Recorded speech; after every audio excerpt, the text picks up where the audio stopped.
حمد اور نعت کا مرکزی خیال۔ حمد کا مرکزی خیال شاعر ماہر القادری 11ویں جماعت۔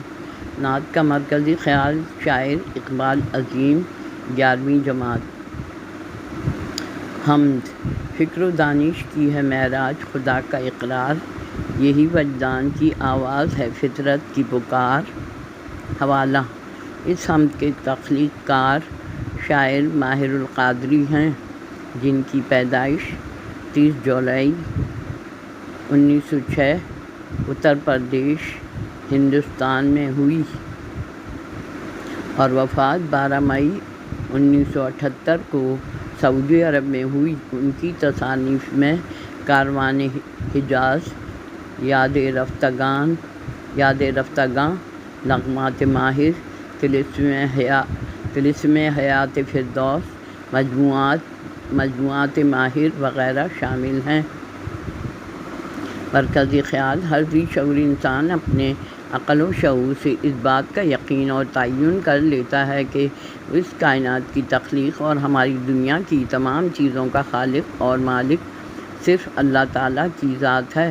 دنیا کی تمام مخلوقات کو پیدا کرنے والی صرف اسی کی ذات ہے، اور یہ خوبصورت اور حسین مناظر، درخت، رنگ برنگ قسم قسم کے پھول پودے، بلند و بالا پہاڑ، بدلتے ہوئے موسم، گرمی، سردی، خزاں، بہار، غرض ہر شے میں اسی کی قدرت کی کاریگری اور ہنرمندی دکھائی دیتی ہے۔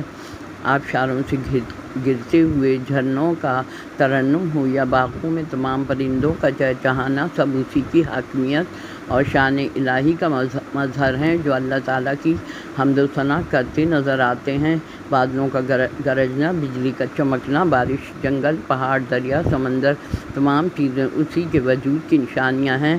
انہیں دیکھ کر غور و فکر کرو کہ یہ سب چیزیں اس نے ہمارے لیے بنائی ہیں، پھر اسی سے مدد مانگو اور اس کی بے شمار نعمتوں کا شکر ادا کرو، صرف اسی کی عبادت اور تعریف کیا کرو۔ نعت کا مرکزی خیال: سارے نبیوں کے عہدے بڑے ہیں، لیکن آقا کا منصب جدا ہے۔ وہ امام صف انبیاء ہیں، ان کا رتبہ بڑوں سے بڑا ہے۔ حوالہ: اس نعت کے خالق شاعر اقبال عظیم ہیں۔ ان کی پیدائش جولائی 1913 میں میرٹھ میں ہوئی اور وفات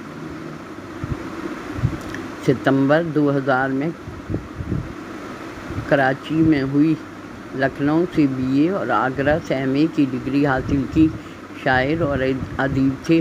نعت گوئی میں اعلیٰ مقام حاصل کیا۔ آپ کی تصانیف میں مشرقی پنجاب میں اردو، قاب قوسین، مضراب لب کشا، مضراب و رباب، چراغ آخر شب شامل ہیں۔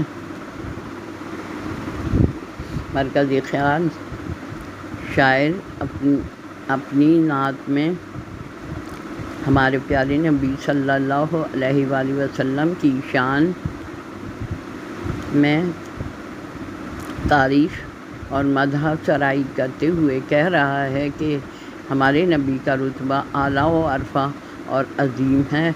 آپ ختم المرسلین اور تمام نبیوں کے سردار اور آقائے دو جہاں ہیں۔ تمام مسلمان اللہ کے بعد ان کو اللہ کا رسول دل و جان سے مانتے ہیں۔ مدینۃ النبی ہمارے پیارے نبی کا شہر، جہاں ہزاروں مسلمان اللہ کی عبادت کے لیے حاضری دیتے ہیں اور مبارک زیارتوں سے تسکین حاصل کرتے ہیں۔ وہاں کی پرنور فضائیں جہاں ہر صبح کا سورج چمکدار اور روشن اور شام 14ویں کے چاند کی مانند جگمگاتی ہیں۔ گنبد خضرا کی ٹھنڈی چھاؤں میں جنت کا احساس ہوتا ہے۔ وہاں کی زمین کی مٹی اور آب زمزم بھی ہمارے لیے شفا ہے۔ آب زمزم میں بھی ہمارے لیے شفا ہے۔